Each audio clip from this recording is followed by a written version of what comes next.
Olá, pessoal! Estamos começando mais um episódio do nosso podcast Pode Falar, e hoje a gente está com o quadro Pode Falar de Morte, onde a gente vai explicar para vocês o que a gente faz quando uma pessoa morre e as redes sociais ficam ali. Como que a gente trata isso? A gente desativa, a gente não desativa, vira uma página em memória. Enfim, vamos entender um pouquinho sobre esse universo, que é uma dúvida para muita gente, e hoje a gente trouxe uma advogada especialista em direito digital para explicar tudo para a gente. Vamos lá? Roda a vinheta.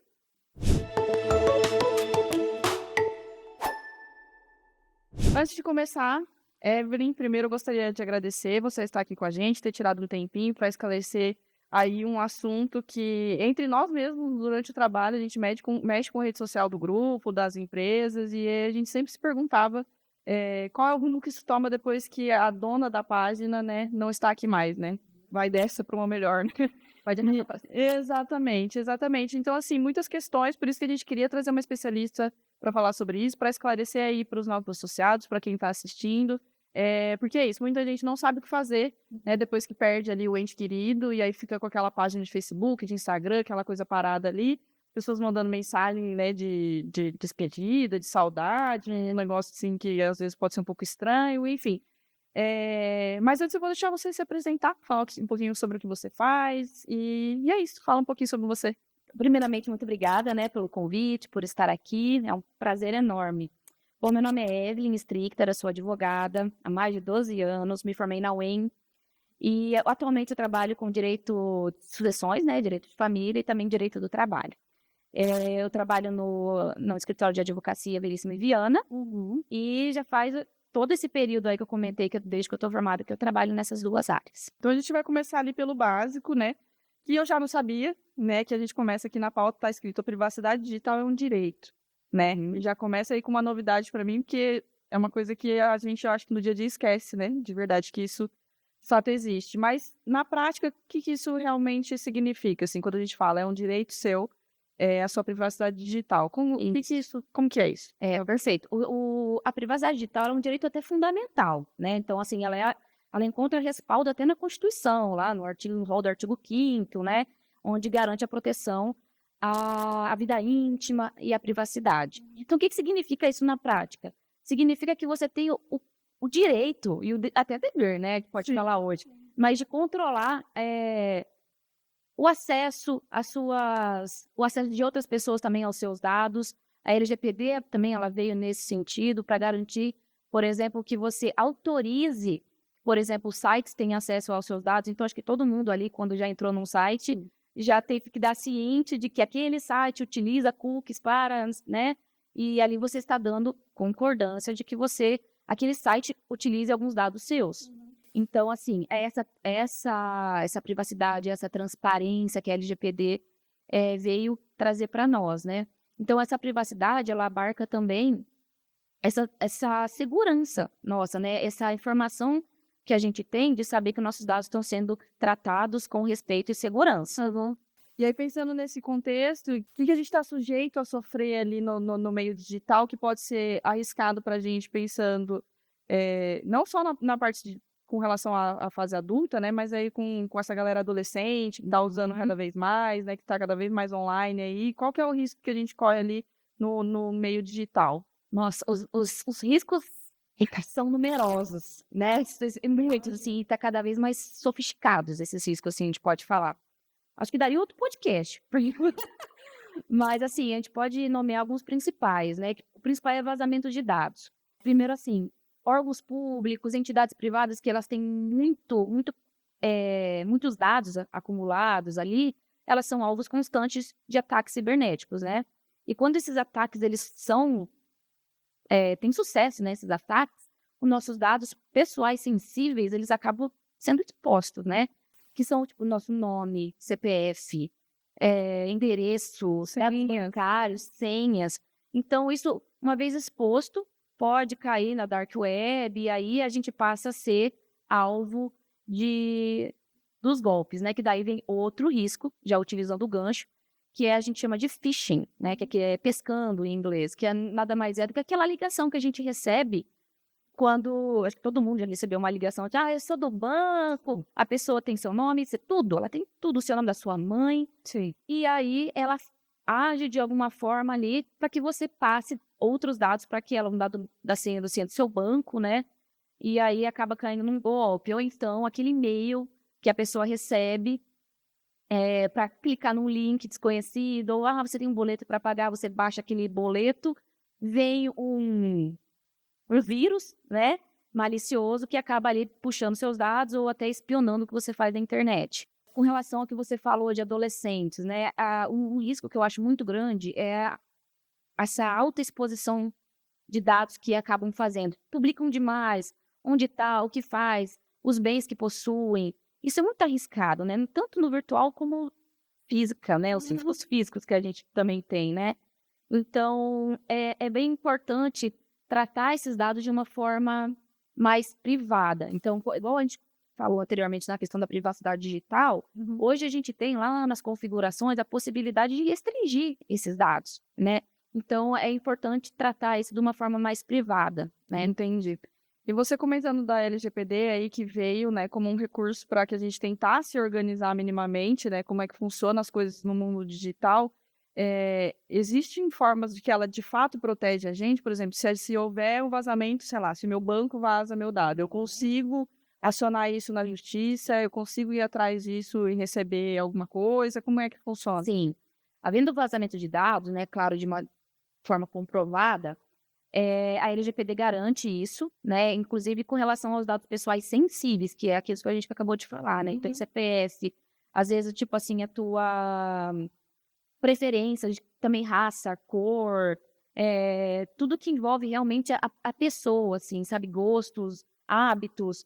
Então, assim, coisas que podem ser utilizados que uma empresa pode se utilizar de uma forma maliciosa. Então, a LGPD garante isso, e se houver um vazamento de dados, pode-se buscar o judiciário para ver uma reparação.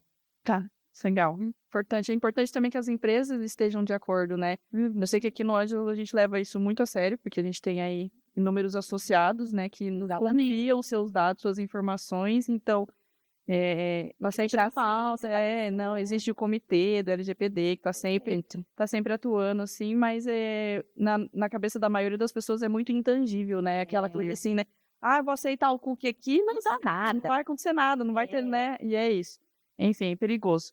E aí a gente partindo para o ponto mais curioso, que tem mais a ver aí com o nosso ramo, né, de serviços funerários, vamos falar um pouquinho então sobre o que acontece com as contas online de alguém que falece, né, que aí também é uma grande questão, a gente oferece suporte jurídico aí para o pessoal, aí para os nossos associados pós-óbito, e a gente percebe que dos pontos é esse, o que que eu faço com a rede social do meu pai, do meu marido, do meu filho que partiu e tá lá o Facebook, o Instagram, como é que isso funciona? Quais são as opções para as famílias? Como elas podem lidar com isso? Isso é realmente é um ponto de bastante dúvida, né. Basicamente, resumindo, quando a pessoa falece, as redes sociais acabam ficando ativas, né. Então, assim, até elas ficam ativas ali, até que alguém vá na rede social, entre em contato e informe que houve o falecimento daquela pessoa. Então, assim, o que pode ser feito, às vezes até de uma maneira preventiva, para tentar minimizar isso, né. Hoje, as redes sociais, elas possibilitam que o usuário nomeie, por exemplo, vou dar algum exemplo aqui da tela do Facebook, e as contas da Apple também vão no mesmo sentido, que é de nomear um contato herdeiro. Então você vai ali nas configurações de privacidade, você vai escolher alguém da sua confiança e você vai colocar o nome dessa pessoa, os dados dessa pessoa, e ela vai ser a responsável por gerenciar a sua conta no caso do falecimento. Então, assim, a conta vai se transformar em memória, né, vai virar um memorial, e essa pessoa que vai gerenciar. Então ela vai poder alterar a foto do perfil, vai poder até postar alguma coisinha, só que ela não vai poder ter acesso às conversas privadas, então o acesso é limitado, entende? Então hoje, essas redes sociais passaram a ter essas ferramentas justamente para facilitar com que os entes queridos possam trabalhar com isso. E não só se a pessoa quiser excluir, também pode, né, ela vai ter esse poder. Entendi. Aí, essa era uma dúvida, se a gente consegue fazer isso em vida, da mesma forma que a gente faz o testamento ali, se a gente consegue estabelecer nossas vontades em vida, para que isso seja cumprido depois, né? Mas se isso não for feito, aí tem que entrar, então, em contato com a rede social, comprovar o óbito, aí é um pouquinho mais burocrático. Tem que comprovar, e aí muitas vezes é difícil o contato com eles, né? Porque eles geralmente é por e-mail, tudo mais, então aí a coisa é mais truncada. Entendi. E você comentou sobre testamento, né, como se fosse um testamento mesmo. É possível a gente criar um testamento digital? Tem como a gente fazer isso? Ou é só no modelo old school, lá que você vai pessoalmente, faz, como disse as meninas ali, no pergaminho e assim, né? Como que é? O testamento digital, ele ainda não existe legislação sobre ele no Brasil. Existem em outros países, né? Já está sendo utilizado aí na área internacional, mas no Brasil ainda não. Então, no final das contas, o testamento que tem que ser utilizado é aquele tradicional, aquele que é feito no cartório, né?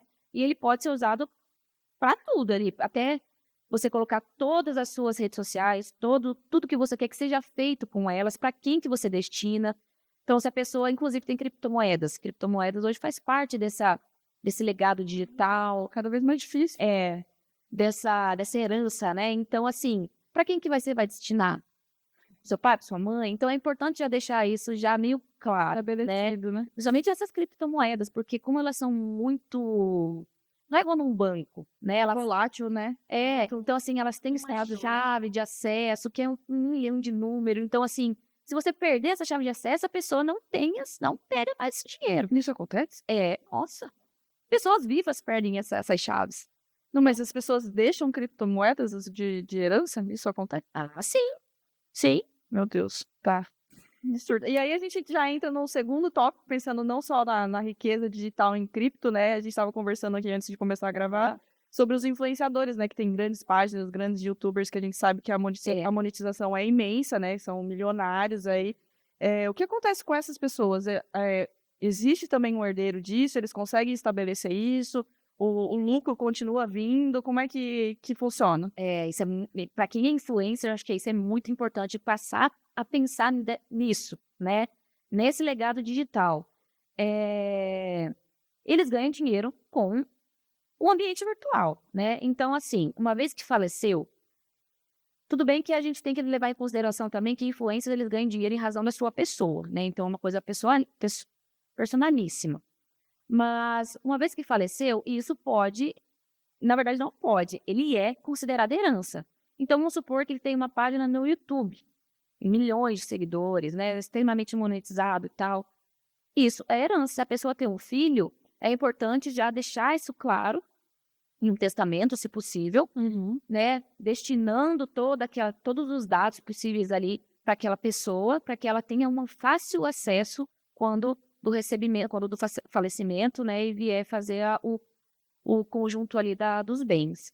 Então, é muito importante. Continua recebendo? Depende, né? Igual eu falei. Porque o recebimento dos royalties que vem, muitas vezes vem em razão daquela pessoa, né? Do que ela fala. Então, se você vai continuar recebendo, depende se os vídeos vão continuar sendo vistos. Então, aí depende, né? Mas aí, se isso for deixado tudo certinho, é possível que aquele herdeiro continue recebendo os royalties. É porque é meio que uma coisa atemporal, né? Tá na internet, parece que é vitalício, né? Tá ali, se ninguém tirar do ar, tá ali. Tá ali, ele pode ser visto, vira e mexe, pode cair no dinheiro. Isso acontece. Agora, mudando, tentando mudar um pouco a pauta, mas é porque eu fiquei curiosa aqui agora, pensando aí nos famosos artistas que já morreram. Sei lá, Michael Jackson, né, por exemplo, né? Que continua tocando música adoidado. Você pega o Spotify do cara, ele tá bombando e tal. A família continua recebendo isso? Continua recebendo. Todos os royalties. Menino, que coisa boa, né? Já pensou? Sim. Né? Que eu pensava que os Beatles, né? John Lennon, sei lá. Elvis Presley morreu lá, não sei o que, continua recebendo. Filho dos Elvis, a esposa do Elvis, continua recebendo. Que loucura. Tudo que é utilizado com a imagem deles também. Isso permanece. É justo, né? Na verdade, né? É justo, né? E aí, pra terminar nosso papo aqui, estamos chegando no final. Não sei se as meninas têm pergunta, mas aí já abro. O que você diria para quem tá pensando sobre esse legado digital, assim? Como que as pessoas podem se proteger já em vida? Como que elas podem se organizar? Você acha que é importante isso ser discutido ou tanto faz? Como que você vê sobre para quem está pensando em já organizar o seu legado digital, eu digo parabéns. Ninguém faz. Você já está à frente do tempo, né? Do seu tempo. Você vai poupar muita dor de cabeça para os seus entes queridos, tipo, é uma ótima iniciativa. Que dá para fazer, assim, de uma forma prática, né, para facilitar isso? Eu acho que primeiro de tudo é fazer um inventário Perfeito. simples, né, tipo assim, quais são as suas contas? Você tem conta no Instagram, no Facebook, TikTok? Coloca ali, qual que é o nome do seu usuário? Põe na frente, né. Então, só não coloca a senha, eu não indico colocar a senha no mesmo documento, né, a senha você passa para a pessoa que você confia, deixa guardadinho lá, tá lá e separa. Mas então, fazer esse inventário das suas contas virtuais, dos seus e-mails, conta no WhatsApp, como que eu acesso a conta no WhatsApp, então eles têm senha, né. Então fazer um inventário de todo esse conjunto, né. Conta streaming também fica ativo se a pessoa depois que falece, então Netflix, coloca lá o nome dos seus, não é. Olha o tanto de coisa, como que a nossa vida tá tendo. Tô dando a lista aqui na minha cabeça, eu já tô assim, Sim, hoje a nossa vida tá toda no celular, toda tudo digital, digital. tudo num computador. Então, assim, fazer esse inventário, já colocando ali tudo certinho, vai facilitar muito a vida de quem vai cuidar disso depois. Mas o inventário, então, nada mais é do que um documento onde todo Um caderno, tá. Não né. precisa ir necessariamente atrás de um advogado nesse Não, momento, né. só deixa tudo ali, ó, num caderninho, porque às vezes a pessoa que ficou, né, vai pegar a rede social, não, se ela tem aqui, não, se ela tinha TikTok, tem página no Facebook, né. E Vai descobrindo aos vai poucos. descobrindo aos poucos. Então, se a pessoa já deixa tudo ali num rol, facilita, né. E aí deixar também as senhas separado também vai facilitar muito. Uhum. Então feito esse inventário já é um ótimo passo. Outra coisa também prática que dá para utilizando é as ferramentas que as plataformas hoje permitem, né, que é o que eu te falei, já nomear um contato herdeiro. O Google, eu sei também que ele permite deixar você atribuir ali um tempo de que você quer que, tipo, a tua conta fique inativa após determinado tempo. Então, depois Se de você fica sem usar, ela é, desativa ela sozinha, e apaga sozinha. Tá, meio arriscado, porque vai que você esquece que você tem né, é autodestrutivo. mas tem essa possibilidade. Então eu acho que essas são as atitudes mais práticas que você pode tomar Nesse momento. nesse momento. Mas se a pessoa for mais cautelosa, então já faz um inventário, vai num cartório, o inventário ele abrange tudo, você já pode colocar tudo nesse inventário, colocar para quem que você destina, o que você quer que seja feito com fotos, com seus vídeos, quer que apague, quer que mande para Dá outra para ser pessoa, específico assim, né? nesse ponto. Ó, esse vídeo vai para tal pessoa. As minhas criptomoedas que estão nessa chave de acesso vai para tal pessoa. Dá para ser, na verdade, deve ser assim. Porque daí, nossa, Dá pra ir em paz, literalmente. dá para ir em paz.